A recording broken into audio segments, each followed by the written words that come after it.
Сырга аке менен сес сотко келдик азыр. Мен жаңы жумушка келгенде Сырга аке ошол аскердик эсеп кабыл стол боюнча сонун маалыматтарды берип, ага жол көрсөткөн акелерибиздин бири Вейсек Айлыкбектин аскери каттоо столунда эмгектеген. Канча жылдык тажрыйбаңыз бар? Общий Ошо немеде ошо именно урус болуп. 2016 жылдын 20 июнунан баштап. 8 жыл.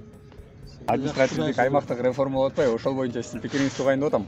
Административдик аймактык реформа бул абдан жакшы, мамлекетибиз ушу элибиздин, журтубуздун оңолуп кетсин деген ой пикири да. Азыр мынакей биздин мамлекетибиз талас немесинде бардык эле жерде канча деген мектептерди, канча деген бала бакчаларды, канча деген өндүрүш жана ишканаларды совместный жана Кытайлар менен сокулуктан машина чыгарып атат, электромобилдер. Аэропортубуз бүтүп калды, бизде деле мектептер, жолдор ушу бардыгы бириксе, ошонун жыйынтыгы жакшы болуп. Өлкөбүздө өнүгүү болду деген максат да негизи. Неме нараатчылык жок административдик реформа. Жумушсуз калып атпайсыз Сырга аке? Жумушсуз калып атпайсыз бирок.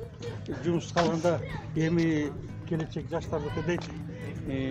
Баягы иштеп жүргөн колунда диплому барлар сөзсүз жумушта болот го деп ойлойм. Туура. Любой жерден. Иштебеген кишиге табылбайт го.